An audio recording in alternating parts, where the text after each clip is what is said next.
É muito difícil imaginar que você consegue recuperar a arrecadação e cortar a despesa numa recessão. Você precisa pensar uma maneira de romper esse ciclo vicioso. E isso só tem um jeito, que é conseguir fazer um programa de investimento que tenha sentido econômico e que tenha viabilidade financeira.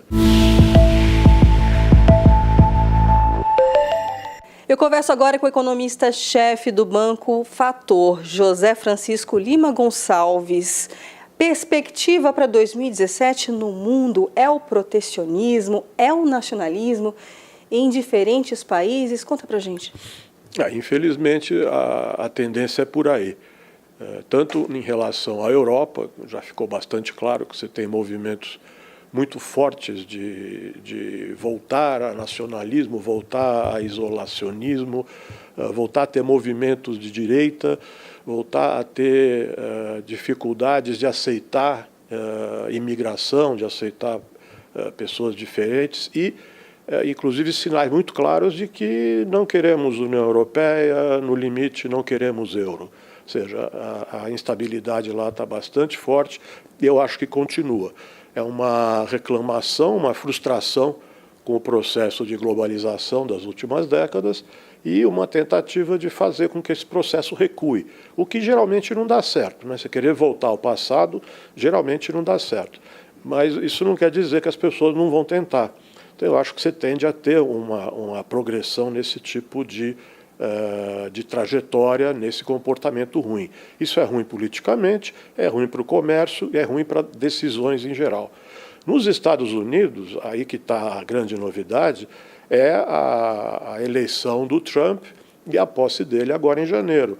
É uma incerteza enorme, enorme, porque apesar de ser um republicano, e aí você pode imaginar, o republicano geralmente corta imposto, aumenta gasto, se mete um pouco nas coisas do exterior, muda a política externa, mas ele, Trump, ele tem sinalizado com coisas, algumas coisas exóticas, inclusive, né?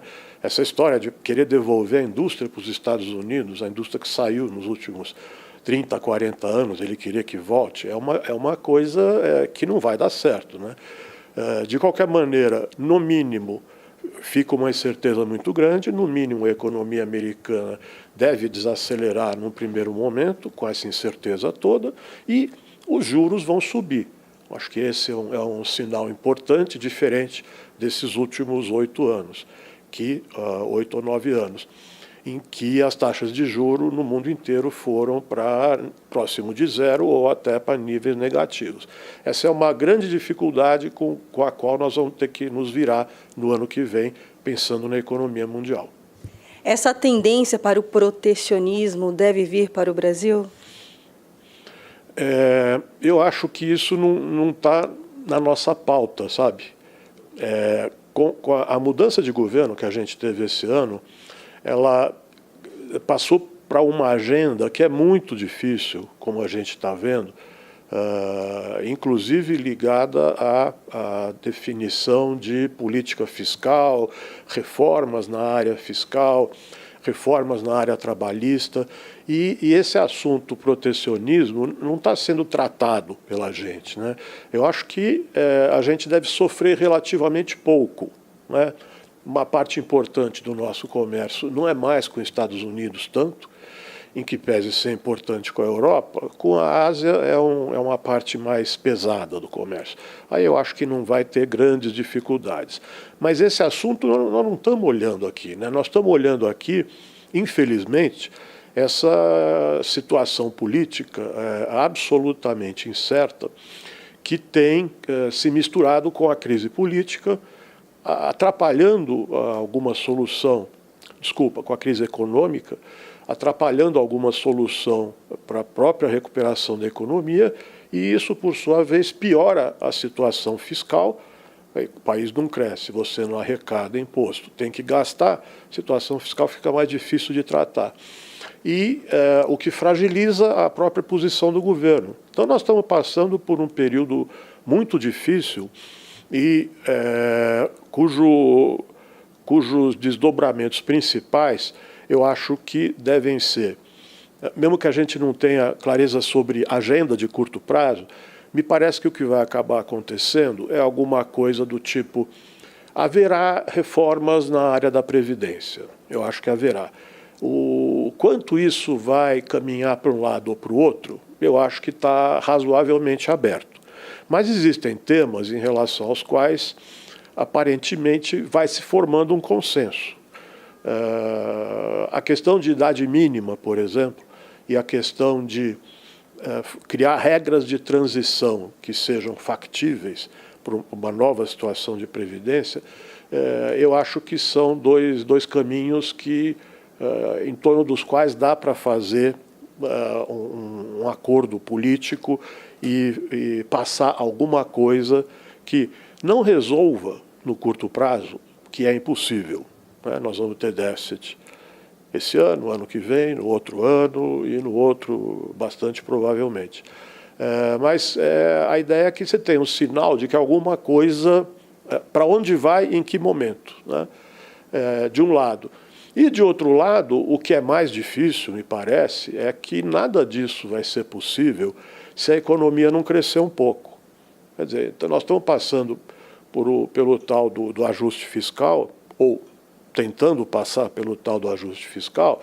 O fato é que a despesa não foi cortada ainda, a despesa pública, e você imagina, com queda do PIB de 4%, se ainda tivesse corte de despesa pública, seria pior. De um lado. De outro lado, o que tem acontecido é que cai a arrecadação. Quer dizer, é muito difícil imaginar que você consegue recuperar a arrecadação e cortar a despesa numa recessão. Você precisa pensar uma maneira de romper esse ciclo vicioso. E isso só tem um jeito, que é conseguir fazer um programa de investimento que tenha sentido econômico e que tenha viabilidade financeira. Em entrevista anterior, você falou da dificuldade de estabelecer projeções até para informar os clientes do banco diante da instabilidade política. Essa situação continua? Ela continua. Eu acho que até piorou de uma certa maneira, né? Há um ano atrás, a incerteza política era muito importante. Hoje ela é mais importante, me parece, porque houve uma mudança de governo, né, o que só colocou a preocupação num patamar mais elevado. Quer dizer, a expectativa de uma solução ficou mais intensa. Quer dizer, a frustração agora, com as dificuldades de coordenação política, é uma frustração muito grande, é um risco muito, muito pesado. A gente não consegue pensar em voltar a um ano atrás, eu acho inimaginável. Mas olhar para frente continua sendo bastante difícil. É que eu acho que, no fundo, praticamente independe do governo, você tem assuntos como a enorme recessão, um desemprego em níveis inéditos. Nós vamos para 13 milhões de desempregados, provavelmente. A taxa de juro real acima de 8% ao ano, isso não existe. Quer dizer, você tem consensos em relação às dificuldades e dificuldades para lidar com elas, é verdade, a nossa situação política é muito delicada, mas a agenda econômica, ela está aí. É uma questão de avançar com o que temos, que não é muito, mas é o que temos, de modo que todo mundo reconheça: olha, pessoal, enquanto não acertar essa trajetória fiscal para ajudar a trajetória do juro, viabilizar investimento e conseguir fazer tudo isso junto, a gente não vai sair do lugar. O fator é principalmente um banco de investimentos. Como é que está o cenário? Como é que está o mood dos clientes em relação a isso? Numa situação dessa, de recessão, o cenário que se desenha é assim: juros altos que tendem a cair. O problema é que está todo mundo tão machucado com a recessão e com o juro alto que, obviamente, todo mundo tende a esperar, a atrasar a tomada de decisões. Isso está acontecendo, claro, com a economia como um todo e em todos os segmentos. Tem uma parte importante que funciona durante a recessão, que é o conjunto de operações de fusões e aquisições. né? E uma outra coisa de captação de recursos com projetos muito diferenciados. Mas fusões e aquisições são movimentos próprios de recessões, né? Você tem empresas que se associam, empresas que adquirem outras empresas que precisam se defender de recuperação judicial. Então aí você tem um razoável cardápio para fazer alguma coisa. Agora, a grande contribuição, quer dizer, viabilizar investimentos, projetos novos, isso fica bastante dificultado em situações assim. José Francisco Lima Gonçalves, muito obrigada por mais essa participação aqui com a gente na Ducascope TV. Obrigado, Luciana, é sempre um prazer. Obrigada. Luciane Miranda para a Ducascope TV.